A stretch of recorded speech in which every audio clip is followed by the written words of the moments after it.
Mais Seigneur, toi tu es l'excellence.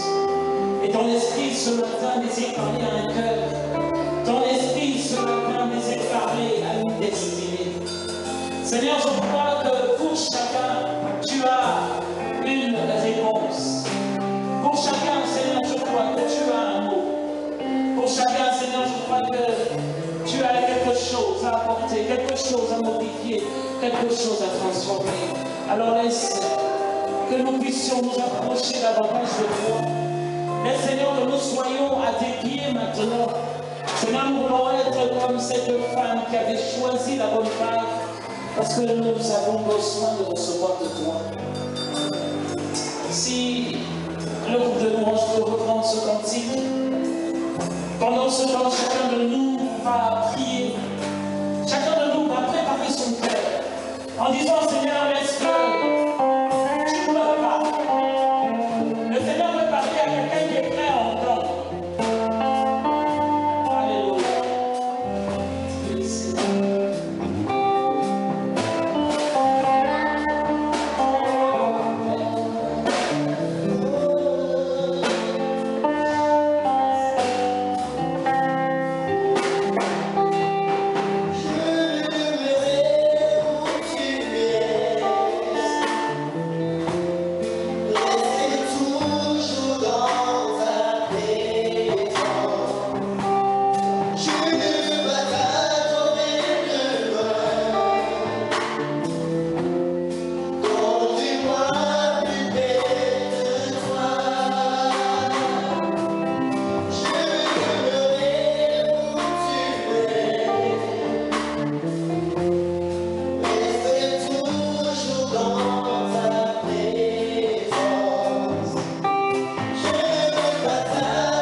Alléluia.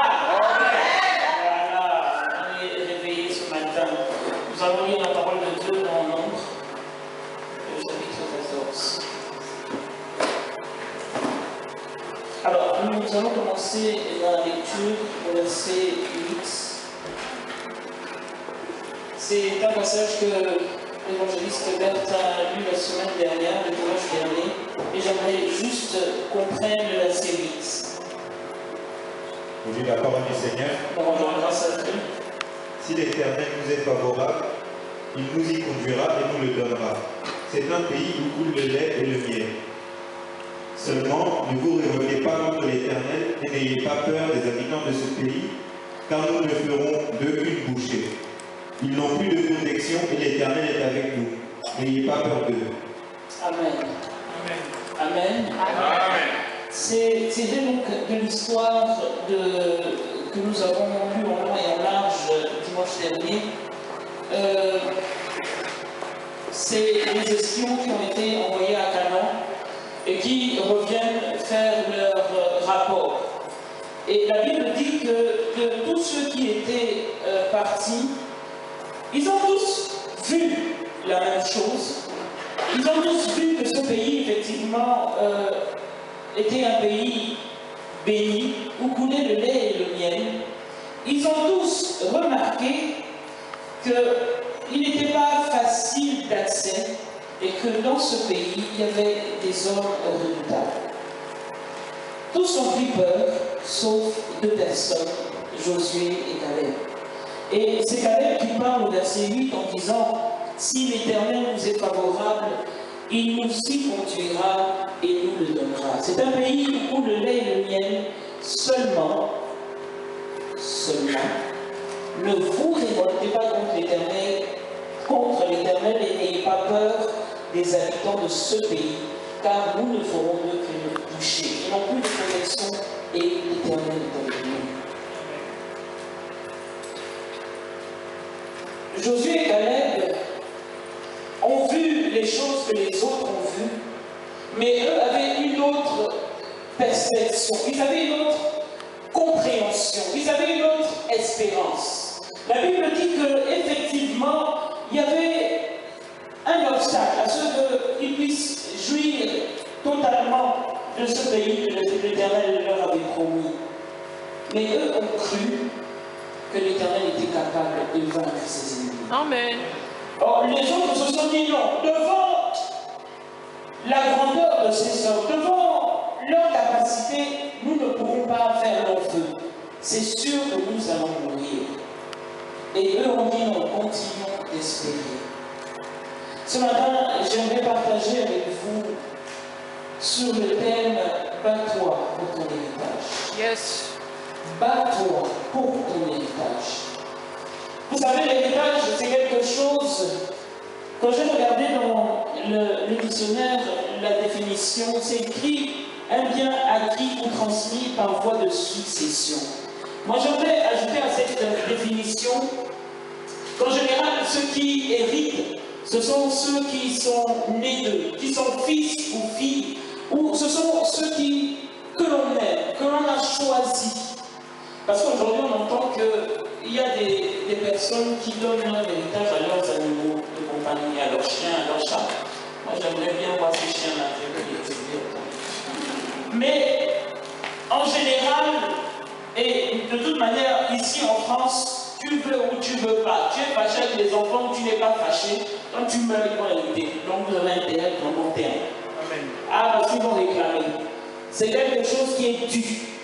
Ils n'ont pas à se battre sur ça. On leur donne l'héritage parce que, bon, Eric, tu as 5 enfants, allez, les 5 enfants vont hériter de ce que tu possèdes. Enfin, de ce que tu possèdes après ta mort. Je veux dire, ils vont hériter après ta mort.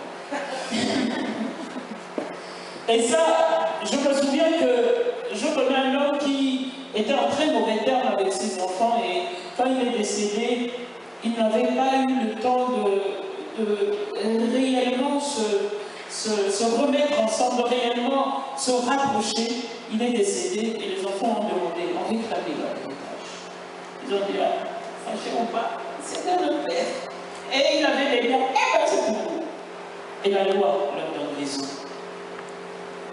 L'héritage, c'est quelque chose qui est réservé à des personnes particulières. Et je crois que pour chacun de nous, le Seigneur nous donne quelque chose de particulier. Quelque chose que l'on a nous et pas une autre. On peut être issu de la même famille, né de la même mère, mais dans les enfants, il y aura toujours quelque chose qui va distinguer selon ce que chacun de nous reçoit de Dieu. Alors, moi j'ai identifié l'héritage dans ce que Dieu nous donne. Ça peut être un talent, ça peut être le mariage, ça peut être le travail, ça doit être l'Église. L'héritage, quand je parle de talent, c'est qu'on ne se bat pas pour avoir un talent. Ça veut dire que si je sais chanter, enfin il y en a qui ont ce talent-là, ils savent, ils ont commencé, ils sont depuis petits, ils chantent et ils le chantent bien. Est-ce qu'on peut chanter? On chante tous sous la bouche, mais voilà. C'est un talent qui est inné. On est avec. Ça veut dire que pour avoir droit à l'héritage, on ne se bat pas. C'est pas de là que commence la bagarre. Tu ne vas pas commencer à te battre pour dire non, moi je veux que tu me donnes. Non, frère, si tu n'es pas dans le testament que j'ai fait, ne viens pas te battre, c'est que tu n'as pas le droit d'être là. se bat pour en jouir. On peut être dans un testament, mais au jour de la mort, on va venir, les uns vont dire non, je conteste parce que lui ne devait pas, les autres vont dire non, mais on va finir par gagner parce que si ça a été inscrit, si je suis dans ce testament, c'est que j'y ai droit. Pour ça, on ne se bat pas. Là où commence la bagarre, c'est qu'on doit jouir pleinement de cet héritage. La Bible nous dit que le peuple d'Israël avait reçu en héritage Canaan. Quand ils étaient en esclavage en Égypte pendant plus de 400 ans, le Seigneur les fait sortir pour un but. Il leur dit, je vais vous donner un pays où le lait et le miel. Et quand ils arrivent, ils n'ont pas demandé, ils n'ont pas dit au Seigneur, Seigneur, oui, donne-nous un pays où le lait et le miel. Quand ils priaient, c'était certainement, Seigneur, délivre-nous de l'esclavage. Mais le Seigneur dit, je vais faire au-delà. Je vais même vous donner un territoire où vous allez régner. Un territoire qui va être béni, où vous allez vraiment vous plaire. La partie du combat commence quand il voit l'héritage. La partie commence quand on vous donne, on vous dit que voilà, maintenant, voilà ce qui vous est réservé. On peut naître avec un talent et puis ne pas le savoir. On peut naître avec une capacité et puis ne pas savoir qu'on a cette capacité. J'ai parlé tout à l'heure d'héritage en parlant de mariage. Je ne sais pas s'il y a beaucoup qui se sont battus pour se marier. Bon, on danse pas. La famille souvent se lève, mais genre, avec ton épouse, non, épouse-moi, non, je ne peux pas que tu épouse-moi. Frère, si tu te fais comme ça, laisse. Bon, on s'est déjà marié, on peut plus laisser, mais continue de prier. Je ne sais pas s'il y en a qui se sont battus pour travailler. Oh, vraiment, il faut que chaque jour, matin et soir. Si c'est comme ça, je sais que tu n'es pas épanoui dans le travail que tu fais. L'héritage que Dieu donne, c'est quelque chose qui nous rend meilleurs, qui ajoute cette chose particulière en nous, qui fait qu'on est accompli dans cet héritage. Alléluia. Je disais, l'héritage doit être l'Église. Ça veut dire qu'on doit considérer notre Église comme la chose qui m'appartient aussi. La chose qui m'est réservée. Il y a beaucoup d'églises, on n'est pas tous membres de toutes les églises. Si Dieu permet qu'on soit dans une église, dans une communauté, c'est parce qu'il permet qu'à cet endroit, on puisse s'épanouir. Je vous ai dit, l'héritage de Dieu permet que nous nous épanouissions.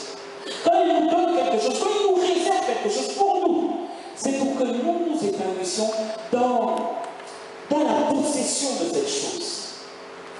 Aujourd'hui, si Jérémie a un talent, je ne sais pas, de prêcher l'évangile, il n'est pas épanoui aujourd'hui parce qu'il ne le sait pas.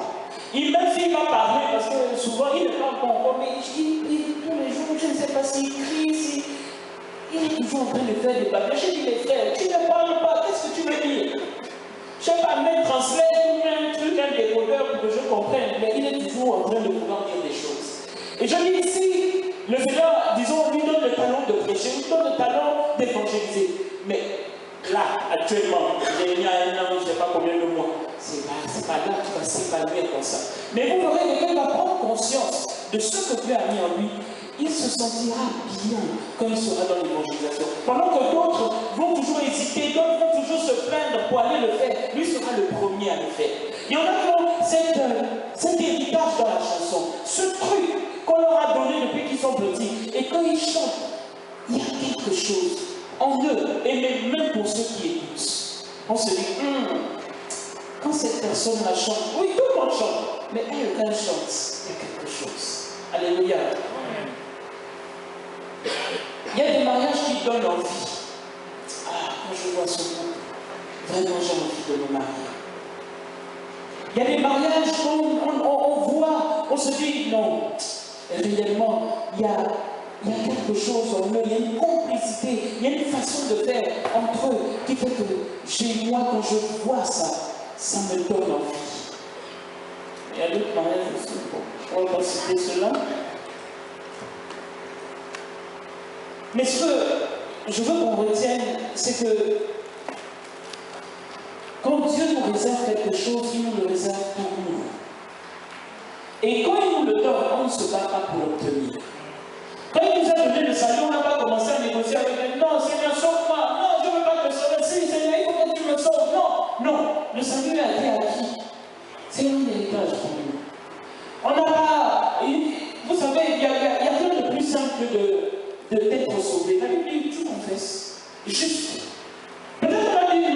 c'est trop facile. Est-ce que tu es sûr qu'il ne faut pas d'abord jeûner 3 jours, ensuite je viens à l'église, je me plie à terre, je commence à rouler 5 fois, et après je me relève, je roule 5 fois sur la droite, 5 fois sur la gauche, après je mets la Bible blanc, après le jaune et le rouge, ensuite on m'a dit que je suis sauvé, non. La Bible dit, tu acceptes, tu confesses de ta bouche, et c'est bon. Parce qu'on ne force pas, on ne se bat pas comme ça. Genèse 39.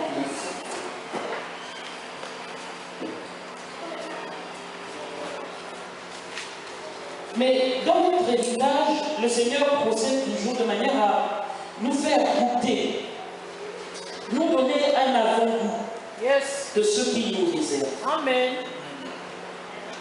Tu es à Genèse 39. Ah, tu commences à maîtriser. Dis donc. Le verset 1, le pardon. Oui, le verset 1, c'est ça. Et la parole du Seigneur. Amen. Quant à Joseph, on avait fait descendre en Égypte et Potiphar, l'officier du pharaon qui était chef des gardes, un Égyptien, l'avait acheté aux Ismaélites qui l'y avaient fait descendre. Et tu prends le verset 5 ou verset 6. Dès que Potiphar eut établi responsable de la maison et de tous ses biens, l'Éternel bénit la maison de cet Égyptien à cause de Joseph, et la bénédiction de l'Éternel reposa sur tous ses biens, que ce soit à la maison ou au champ. Il abandonna tous ses biens entre les mains de Joseph, et il ne prenait connaissance de rien avec lui, sauf de sa propre nourriture. Or Joseph était beau à tout point de vue. Amen. Il abandonna tous ses biens entre les mains de Joseph. La Bible dit que avant que cet événement ne se produise, avant que Joseph n'arrive dans la maison de Potiphar en Égypte, il faisait des songes. Et lorsqu'il les racontait à ses frères, ceux-ci s'énervaient parce qu'ils disaient, mais attends, tu es quand même audacieux, tu es orgueilleux de penser que toi qui es parmi les derniers, tu rêves que tu vas gouverner sur nous. Mais Joseph, ça ne va pas dans ta tête. Dans la loi, dans tout ce qui est défini en termes d'héritage, en termes de promesses, c'est d'abord les aînés. Comment toi qui es parmi les derniers, tu prétends que tu vas être chef sur nous? Et à cause de ces songes, les frères de Joseph ont commencé à le haïr et l'ont vendu. Je crois que vous connaissez l'histoire. Et il se retrouve donc en Égypte, dans cette maison, la maison de cet officier Potiphar. Joseph avait eu des songes plusieurs fois. Et dans chacun de ces songes, il rêvait toujours qu'il était dans un rang social, dans une stature au-dessus. Et il arrive lié, vendu comme un esclave. Et la Bible nous dit que cet esclave dans la maison de Potiphar règne sur toute la maison. Potiphar n'a pas dit, bon, Joseph, comme tu es esclave. Vous savez, je ne sais pas si vous avez conscience de ce que c'est qu'être esclave. En réalité, l'esclave, je crois qu'il est juste un peu en dessous de l'animal domestique. Parce qu'on voit l'animal domestique, on va le laisser se balader. Bon, s'il veut, parfois même on l'accompagne pour faire ses besoins. Mais l'esclave n'a aucune liberté. Il mange quand il dit de manger, il dort quand il dit de dormir, et le reste du temps, il travaille. Et entre les deux, il n'y a pas de pause. Et entre les deux, il n'y a pas de non, je veux me soulager, non, je veux me réduire, non, je veux me reposer. Il fait ce qu'on lui dit, comme on lui dit. Aucune liberté. Sa main lui-même pas, on ne sait même pas qu'il a une voix. Et la Bible nous dit, Joseph est entré dans la maison de Potiphar avec ce statut d'esclave, vendu comme un objet. Alors aujourd'hui, il faut que je change de veste. Je vais dans un magasin, je commence à essayer. Non, la veste là ne me plaît pas. Et puis on me dit, ah non, mais voilà une fleurie. Ah, voilà, elle est jolie. Allez, j'achète. Quand j'achète, je fais ce que je veux de ce que j'ai acheté. Je fais ce que je veux. Soit dit en passant, pour nous les Africains qui avons le problème de dot, écoutez, c'est pas la vente à dot. Hein? Parce qu'on peut se dire, non, quoi? La femme elle va coûter tellement cher, elle va venir là, je fais ce que je veux. Non, c'est pas la vente. C'est juste bon. Normalement, ça doit être symbolique, mais bon, c'était quelque chose. qu'aujourd'hui, il n'y a plus rien de symbolique lorsqu'on donne dans la classe. Mais la Bible nous dit que Joseph entre dans une maison, la maison d'un homme riche, d'un homme qui a une stature dans l'Égypte. Il y entre, poings et pieds liés, esclaves. Moi, je ne sais pas. Si j'ai un animal dans la maison, déjà, je n'aime pas les animaux domestiques, mais si j'en ai un dans la maison, est-ce que je vais avoir à lui donner, lui dire, bon, petit, tu es là, allez, fais ce que tu veux. Rentre où tu veux, tu manges ce que tu veux, comme tu veux. Non. Il va, d'abord, je vais tout le temps dehors. Je me souviens, un de mes frères avait un chien et il devait se déplacer. Et puis il nous a dit, bon, comme je ne peux pas voyager avec mon chien, je vous le laisse. J'ai dit, ne fais pas ça. Il dit, si, j'ai dit, ne fais pas ça. Si, j'ai dit, d'accord, laisse-le. Mais les voisins ont commencé à nous bousculer. On va porter plainte à la SPA. J'ai dit, mais le propriétaire du chien n'est pas là. Parce que c'est pas pour le chien là, c'est pas bien. Tout ça pour dire que Joseph rentre dans cette condition à la maison de Potiphar. Et voilà que Potiphar lui confie la gestion de ses biens. Ce qu'il a de précieux. Il dit maintenant, Joseph, c'est à toi de gérer. Quand j'ai de l'argent, Joseph, c'est à toi de signer les chèques. Quand il faut payer quelque chose, Joseph, c'est toi qu'on doit voir. Quand il faut décider de quelque chose, Joseph, c'est toi qui dois dire le dernier, donner le dernier mot. Joseph règne dans la maison de Potiphar. Écoutez, Dieu va toujours. Je discutais avec notre père spirituel, l'apôtre Ndasuba, et il pouvait me dire rien de ce qui ne se fait, rien de ce que Dieu ne permet, rien. Il ne fait rien, sans en avertir ses enfants. Donc rien de ce que le Seigneur te réserve, il ne va rien faire sans t'avoir donné un avant-goût. Moi je me souviens quand j'étais plus jeune, quand j'étais encore, je ne sais pas, dans le club des jeunes, dans le groupe des jeunes de l'église, je faisais toujours des songes, pas toujours, j'en faisais, mais les songes que je faisais, c'est que je me retrouvais toujours devant des assemblées à prêcher. Mais j'étais dans une église où les femmes n'avaient pas le droit de prêcher devant les hommes. Et je voyais toujours ces images. Et je me disais, mais c'est bizarre, qu'est-ce que ça signifie? Parce que pour moi, je suis né dans une église, je ne me voyais pas en train de partir, de voyager, j'étais au Gabon, et puis voilà, ma vie devait donc se poursuivre dans ce pays-là, dans cette église. Mais moi, j'avais toujours ce songe-là. Et je ne comprenais pas. Je me disais, mais pourquoi je me retrouve face à des foules, à parler? Pourquoi? C'est pour ça que quand je vois les bons vides aujourd'hui, je dis non, c'est pas grave. Parce que les foules que je voyais, il y avait plus que ça. Les chaises n'étaient pas aussi peu nombreuses. Alléluia. Amen. Je ne sais pas si toi tu as déjà fait des sons sur cette église, mais je t'assure, les chaises étaient plus nombreuses. J'étais avec une sœur, ma sœur Olga, et j'étais assise devant, et l'apôtre avait Jérémie qui était dans le landau, et il avait envoyé Dani venir me le déposer. Et quand Dani est venu déposer Jérémie à côté de moi, elle qui était derrière, assise derrière, elle est restée là. Et à la fin du culte, elle m'a vu, elle m'a dit, Natacha, tu ne peux pas imaginer. L'image que j'ai vue aujourd'hui, c'est celle que j'avais rêvée, ça faisait plus de 10 ans. Je dis, c'est pas possible. Elle me dit, mais tu ne te souviens pas quel jour je t'en ai parlé? Je dis, oui, mais moi-même, elle n'a pas parlé dans ce cadre-là. Oui, elle m'en avait parlé.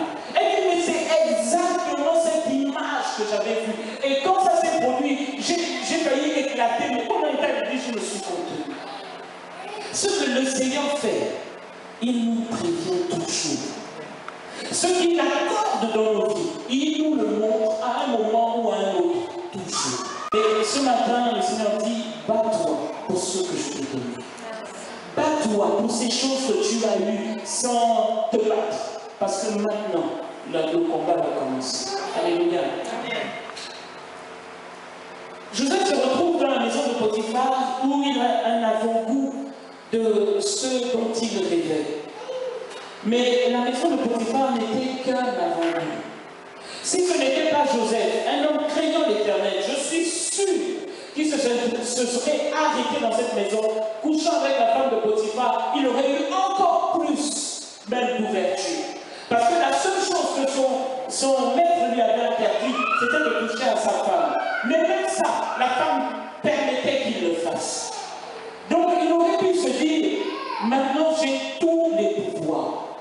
Maintenant, je peux faire ce que je veux. Parce que j'avais une limite, mais maintenant c'est illimité. Mais ce n'était qu'un avant. Vous savez, il y a un occultiste, un ancien occultiste qui témoignait, et il disait que lorsqu'on naît, autant le Seigneur envoie des anges à chaque enfant qui naît, surtout les enfants de Dieu, autant l'ennemi fait pareil. Il dit à un démon, suis cet enfant, pour suivre quelle est la destinée de cet enfant, pour regarder là où l'enfant est amené à aller. Quels sont les objectifs que le Seigneur l'appelle à atteindre? Le Seigneur dit qu'il a tracé des plans avant même que nous ne naissions. Donc il y a des choses que nous devons accomplir. Mon ami, si tu es mort sans avoir accompli ces choses, c'est vraiment un regret total. Parce que tu ne les accompliras plus. C'est pas au ciel qu'on les fera, c'est ici. Amen. Et il disait que ces démons qui sont accrochés à nous sont là pour suivre chaque étape de nos vies. Et chaque fois que le Seigneur nous emmène à atteindre une étape, à arriver à un niveau, ils sont là pour contrecarrer les plans de l'Éternel sur nos vies. Donc, lorsque l'Éternel nous réserve quelque chose, il y a l'ennemi qui vient pour nous décourager, pour nous empêcher, pour nous convaincre que, mais qu'est-ce que tu es en train de faire là? J'ai parlé tout à l'heure d'un talent. Supposons que j'ai le talent de... Quel talent? De chanter. Là, vraiment, on n'est pas la supposition. C'est vraiment le rêve, le talent de chanter.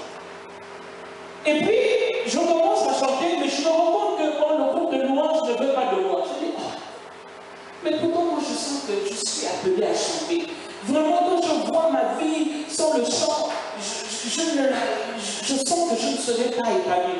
Hier, je regardais comme ça l'émission qui passe à la une sur les chanteurs là.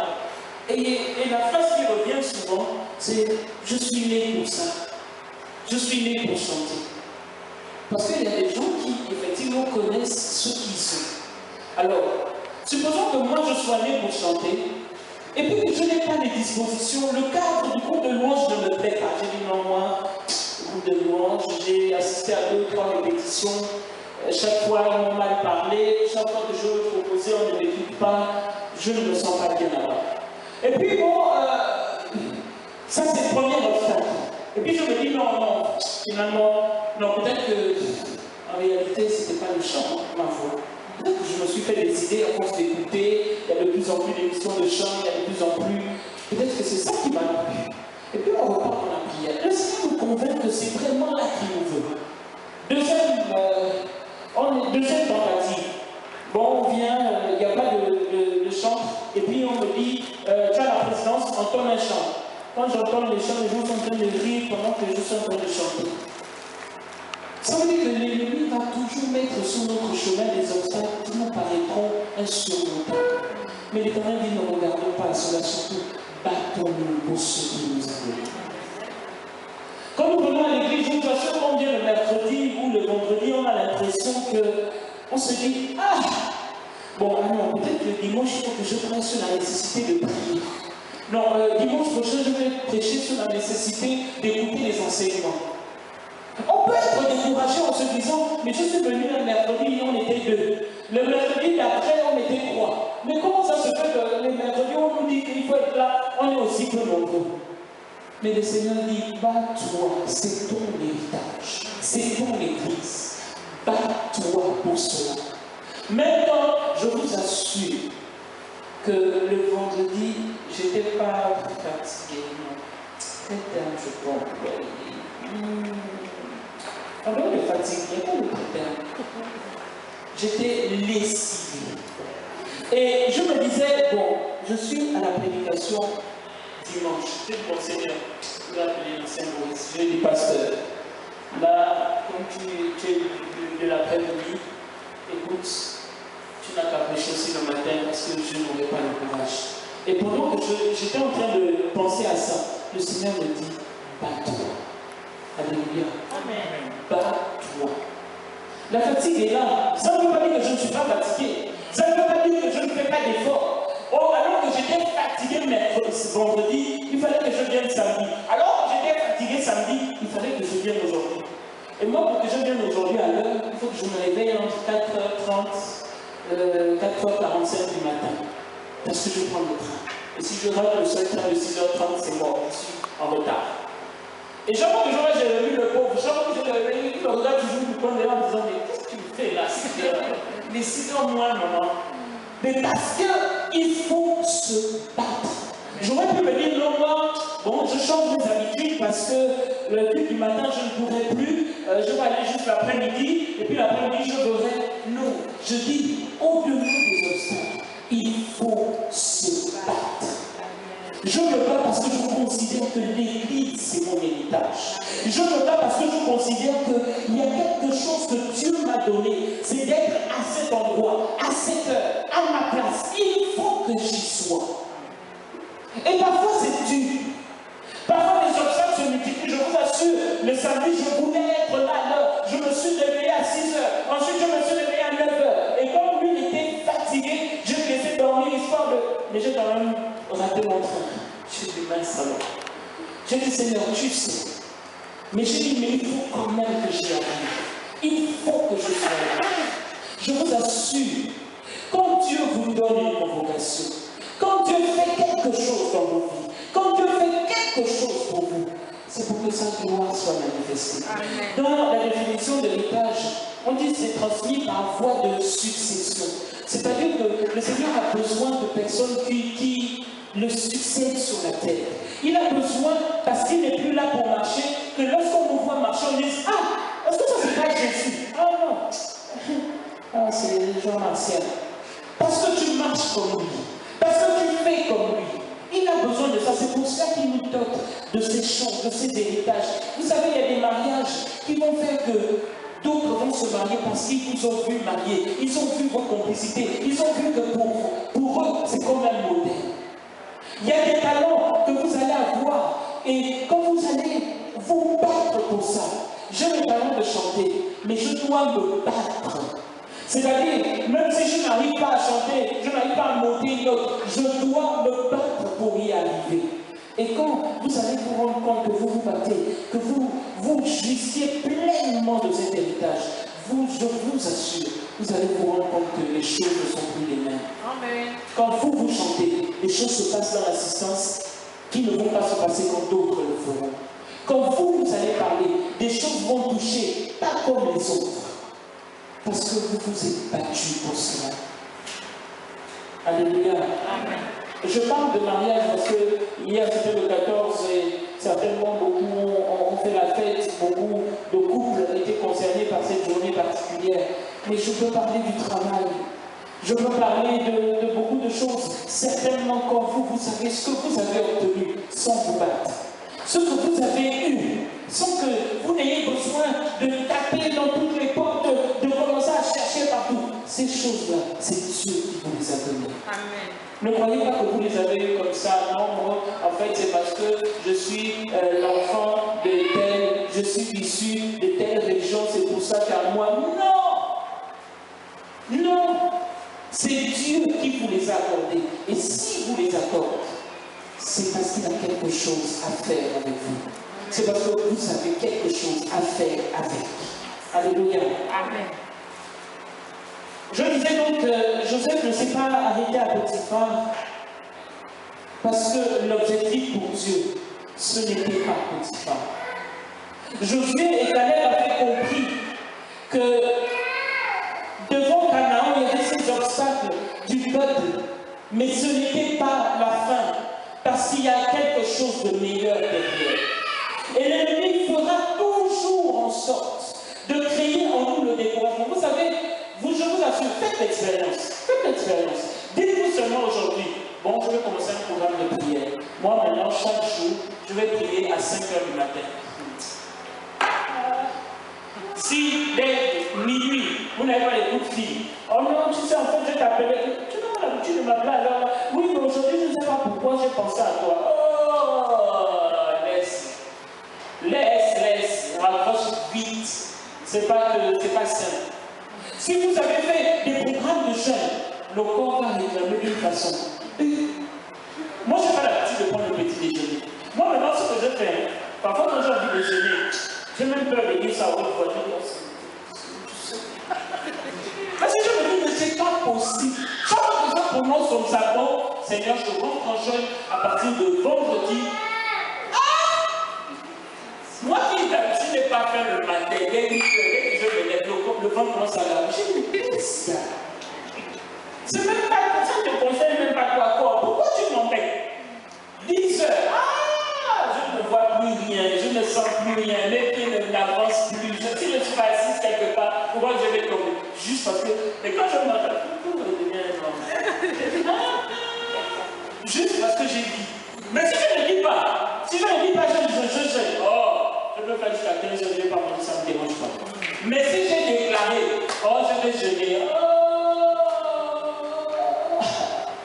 le corps commence la nuit, la minuit, mais à minuit, je ne mange pas la nourriture. Qu'est-ce que ça? Le corps va commencer. Je vais commencer à penser, non, telle nourriture. Ah, ça fait longtemps que j'ai mangé ça. Ah, j'ai envie de boire telle chose. Ah, le jus là, ça fait longtemps. Mais tout ça parce que l'ennemi sait ce qu'il y a derrière. Il sait ce qu'il y a après. C'est une étape à passer. C'est un combat à mener. C'est dur, c'est vrai. Mais Dieu nous donne la force de surmonter. Vous savez, il a dit, si vous avez la foi comme un grain de sénévé, comme un grain de moutarde, vous serez capable de dire à l'obstacle qui se dresse sur votre chemin, maintenant tu arrêtes, tu tombes et tu vas dans la mer. Mais parce que souvent on n'a pas conscience de ça. Si on n'a pas dit, ah non, c'est-à-dire que moi en fait je n'arrive pas à jeûner. Sœur, pourquoi tu n'arrives pas? Non, j'ai essayé, je n'arrive pas. Oui, pourquoi tu n'arrives pas? Non, en fait, non, ça je dis non, je ne supporte pas. Non, parce que tu ne t'es pas battu pour ça. Amen. Tu n'as pas dit non, même si ça me fait mal, même si quand je commence, j'ai l'impression que je n'ai plus de force, je me bats, je vais au-delà de ça. Je vous assure, ce que l'on possède, c'est Dieu qui nous le donne. Alléluia. Amen. Matthieu 11.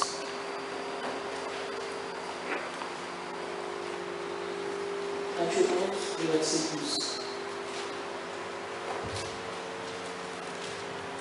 De la parole du Seigneur. Amen. Depuis l'époque de Jean-Baptiste jusqu'à présent, le royaume des cieux est assailli avec force et les violents s'en emparent. En effet, tous les prophètes de la loi ont prophétisé jusqu'à Jean. Amen. Je voudrais juste le verset 12. J'ai lu ma Bible dans l'autre salle. Cette version dit, depuis l'époque de Jean-Baptiste jusqu'à présent, le royaume des cieux est assailli avec force. Et c'est violent. Pourtant, le royaume des cieux, c'est une promesse. C'est quelque chose que Dieu nous a promis il y a longtemps. C'est quelque chose qui est une certitude pour chaque enfant de Dieu. Mais la Bible nous dit, si tu n'es pas violent, tu ne vas pas rentrer. Oui, c'est une promesse. Oui, c'est quelque chose qui est réservé pour nous. Mais si nous ne sommes pas violents, nous n'allons pas y entrer. Et dans la version, je ne sais pas si c'est dit aussi dans celle-là, verset 12. Oui, dans ma version, c'est dit, dans la version que j'ai de ma Bible du second, c'est dit, depuis l'époque de Jean-Baptiste jusqu'à aujourd'hui. Ça veut dire que c'est fini, ça ne va plus changer. Ça a été institué à une époque, et l'époque là, c'était celle de Jean-Baptiste. Et les choses ne vont pas revenir en arrière où c'était encore plus facile, où c'était tout. Dieu dit, ce sont les violents. Ce sont la violence, là, c'est pas notre voix, les gens commencent à la gifler. Oh, mais qu'est-ce qu'il y a ce? Non, là, c'est les violents. Non, là, c'est à cause des démons, là, c'est pas la violence. Mais la violence dont Dieu parle, c'est ce qui nous pousse à aller au-delà. Même quand on se dit, non, là, je ne peux pas, là, vous savez, on a très facilement des excuses. Ah, ça, pourquoi tu ne pouvais pas? Non, c'est-à-dire que l'heure, j'ai vu l'heure, non, je ne pouvais pas, non. J'allais juste venir pour 5 minutes, oui. Les violents viennent pour 5 minutes. Amen. Oh, mais soeur, on avait un programme de jeûne et prière pour toute l'église. Pourquoi tu n'es pas là? Non, moi, c'est-à-dire, moi, quand je suis jeune, j'aime bien me retirer, mais comme là, je travaille avec les enfants, c'est c'était pas facile. Non, ce sont les violents qui s'en emparent. Ceux-là qui vont au-delà de ce que tout le monde peut faire. C'est ça les violents. Quand tout le monde peut venir dimanche, moi je fais au-delà, je viens même mercredi. Quand tout le monde va commencer à venir mercredi, dimanche et mercredi, je fais au-delà, je viens vendredi. Quand tout le monde viendra mercredi, vendredi, dimanche, je fais au-delà, je viens même au veillé. Quand tout le monde viendra aussi au veillé, je fais au-delà, je me crée le moment de retraite. Ce sont les violents qui s'en emparent. Ne nous contentons pas de faire juste le minimum syndical. Bon, on a dit, c'est 9h. Moi, pourquoi je cours à 6h30 pour prendre le train? Parce que je me dis toujours, il faut que je sois là à 8h30 à l'église. Il faut que je sois là à 8h30. Parce que j'ai envie d'être violente. Parfois, je suis en haut, je peux descendre 5 minutes avant le début du culte. Je dis non, il faut que je sois là 15 minutes avant. Parce que ce sont les violents qui s'en emparent. Le royaume n'appartient plus à ceux qui s'ordonnent, qui dorment. Je suis fatigué, j'ai des choses à faire. Mes amis ont risqué de se retrouver surpris au jour de l'enlèvement. Mathilde, non, si tu es resté. Bon, c'est pas la peine. Ce sont les violents. Je vous assure, ce sont les violents. Et le Seigneur nous dit, vous savez, il a répondu à cette femme qui était venue lui demander du pain. Il a dit, on ne donne pas 30% du pain des enfants. Mais le pain des enfants, là, c'est quelque chose de précieux. Qui ne veut pas donner à tout le monde? Nous, n'ayons pas cette légèreté avec ce que Dieu nous donne. Ne considérons pas que, après tout, c'est juste un talent, même si je ne m'entraîne pas. Même si je ne le fais pas, c'est pas grave, d'autres le feront. Non! Si Dieu te l'a donné à toi, c'est que c'est toi qui dois le faire. C'est par toi que va venir la bénédiction. C'est par toi que viendra, que quelqu'un va être consolé, que quelqu'un va être touché. Parce que toi, tu seras là. Mais on a souvent l'impression que tout est léger, tout est facile, tout c'est pas compliqué. Non, je ne viens pas, non, je ne peux pas, non, je ne suis pas, non, je ne veux pas. Non, même quand on ne veut pas. En fait, ce que j'ai envie de vous dire, c'est que même quand vous ne pouvez pas, même quand vous ne voulez pas, vous devez faire. Amen. Vous devez faire. Je vous assure, regardez dans vos vies. Les enfants, le mariage, la maison, personne considère que c'est des choses. Non! Pour tout ce que Dieu nous donne, nous devons en prendre soin. La différence entre l'Afrique et l'Europe, au-delà des richesses, c'est que les Européens ont compris quelque chose. Quand on possède, on entretient. Nous, on possède, on a déjà construit, c'est fini. Viens 20 ans plus tard, tu vas voir le truc en ruine, tu te dis, mais attends, c'est quoi? Et si tu viens 50 ans, 80 ans plus tard, le truc est nickel, tu te dis, mais ils ont utilisé d'autres matériaux, non? C'est juste qu'ils ont su prendre soin. Et parfois, nous ne savons pas prendre soin de cet héritage que Dieu nous donne. Nous avons dit que le Neuilly pour nous est un héritage. Nous avons dit que la France pour nous est un héritage. C'est seulement un héritage quand on doit chercher les papiers. Seigneur, la terre te foulera les pieds. Quand tu as fini d'avoir les papiers, tu commences à chercher autre chose. Non, mais ça continue d'être ton héritage. Et après, on s'étonne. Oh, il y a telle loi qui est votée, il y a telle chose qui est faite, il y a telle tuerie. Après, on dit, oh, mais pourquoi? Non, c'est parce que les Français sont mauvais. Non! C'est parce que nous n'avons pas su prendre soin de notre héritage. Yes.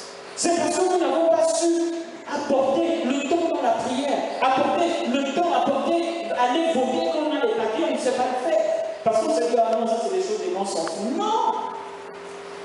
Quel est notre apport dans ce que Dieu nous a donné? Quelle est la chose que nous faisons pour entretenir ce que Dieu nous donne? Mais si on vient donc, le patron dit on vient à 8h, et puis bon, on vient aussi à 8h, le patron dit on vient on quitte à 17h, nous aussi je quitte à 17h. Non, il faut que nous marquons la différence dans chaque chose que nous faisons, dans chaque chose que Dieu nous donne.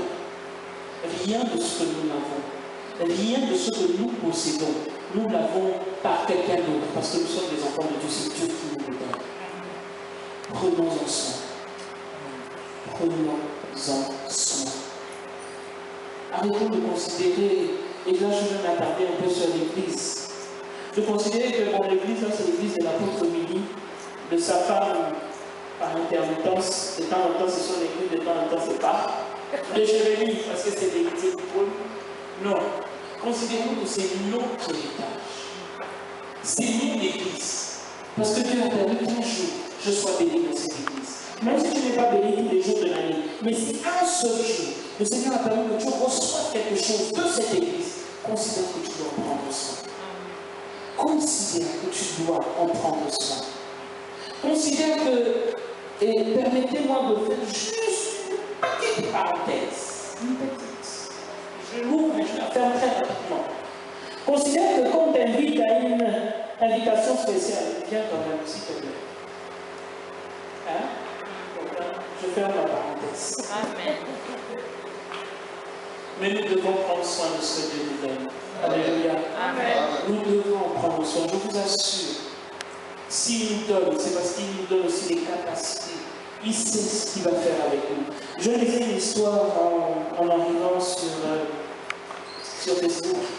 Et c'est l'histoire d'une missionnaire. Elle disait que quand elle avait 5 ans, enfin l'histoire, disait qu'elle avait 5 ans, elle était dans sa chambre et elle demandait à sa mère, est-ce que Dieu écoute les prières des enfants? Et la mère lui a dit oui, Dieu écoute les prières, et même des enfants. Alors, avant de s'endormir, elle a prié et elle a dit, Seigneur, donne-moi des yeux bleus. Et puis, dès qu'elle s'est réveillée le matin, convaincue que Dieu écoute les prières, elle est allée devant son miroir, elle a regardé ses yeux, elle a dit, oh, mais ils ne sont pas bleus, ils sont toujours marrons. Donc Dieu, en fait, n'écoute pas les prières. Et elle disait dans son cœur, elle a entendu cette voix qui lui dit non est aussi une réponse.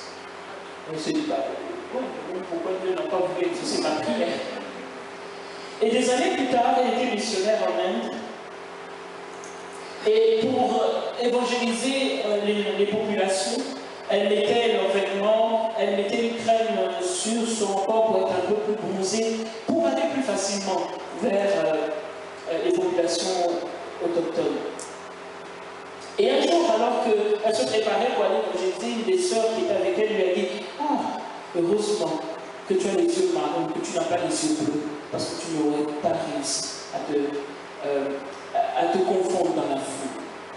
Dieu savait, alors qu'elle avait seulement 5 ans, que ce que je te destine, ce que je destine pour toi, les yeux bleus ne vont pas servir. Alléluia. Amen. Ce que Dieu nous donne, il nous le donne quand nous sommes encore enfants, mais il sait que dans l'avenir, cela va nous servir. Il a déjà tracé des plans pour nos vies, avant même que nous les naissions. Alléluia. Amen. Et il sait. Il sait. Il y en a qui ont cette facilité à s'occuper des personnes, à s'occuper des vieux, à s'occuper. Moi, j'avoue, je n'ai pas cette facilité. Mais s'il te donne, il sait que ça doit servir pour lui. Donc ne te dis pas que ce ne soit pas que ce ne soit pas quelque chose que tu négliges en te disant de toute manière à quoi ça va me servir. Que ce ne soit pas quelque chose que tu n'utilises que pour toi, parce que tu dois le mettre au service de l'Église. Cherche comment l'utiliser pour l'Église. Même si il n'y a pas encore eu une structure ou quelque chose qui te permet d'exercer dans ça, mais si tu le possèdes en toi, cherche les moyens pour le mettre au service de l'Église. Cherche les moyens pour les mettre au service du royaume de Dieu. Ce que Dieu te donne, il te le donne pas seulement pour toi. Alléluia. Amen. Il te le donne pour que quelqu'un d'autre soit béni. Arrêtons de s'endormir, arrêtons de nous endormir, mettons notre travail, s'il vous plaît. Il est temps. Quand on regarde seulement l'atmosphère, quand on regarde le monde, on se rend compte que le monde va mal. Mais nous, on se rend compte de ça, c'est bien. Mais qu'est-ce qu'on fait? Commençons à nous lever en disant, ce que j'ai, je le mets pour Dieu. Ce que j'ai, j'en prends soin pour que quelqu'un soit béni, pour que quelqu'un soit touché. Vous savez, ceux qui ont la facilité de secourir, d'aider, mais juste par ça, vous pouvez toucher une personne. Moi, on m'a raconté l'histoire d'un garçon qui aidait une femme, une vieille dame qu'il ne connaissait pas. Il l'avait aidée une fois parce qu'elle avait des difficultés à faire ses courses, son cadet, etc.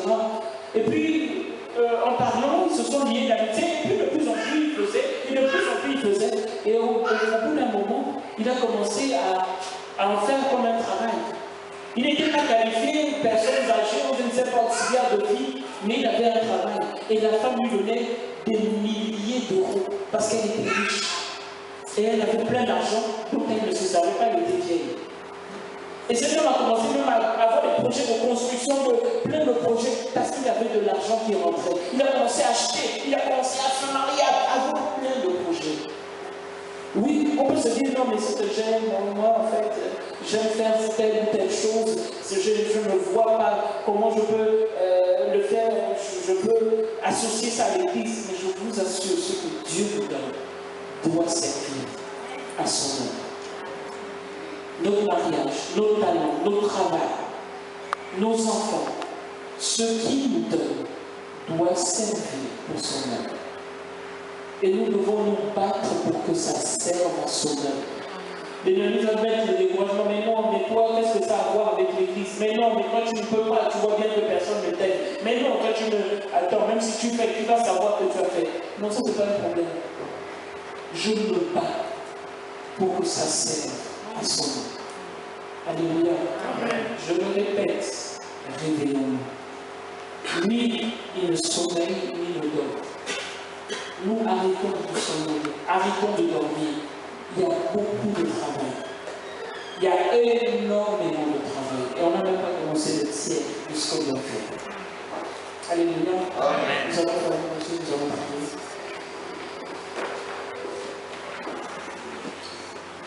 Seigneur, tu es le Dieu qui nous connaît et tu nous connais mieux que nous-mêmes. C'est ce que tu as mis en nous. Peut-être que même la personne la plus intime, la personne la plus proche de nous ne le sait pas. Mais toi, Père, parce que c'est toi qui l'as déposé, tu sais. Pardonne-nous, Seigneur, pour ce temps que nous avons passé dans la négligence, dans le sommeil, dans l'insouciance. Pardonne-nous, Seigneur, pour tout ce temps que nous avons passé dans la paresse, dans l'égoïsme, parce que nous avons préféré penser à nous, à nos familles. Nous avons préféré d'abord parler de nous.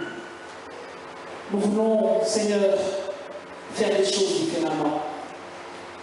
Je sais que l'ennemi va se lever parce qu'il nous entend aussi.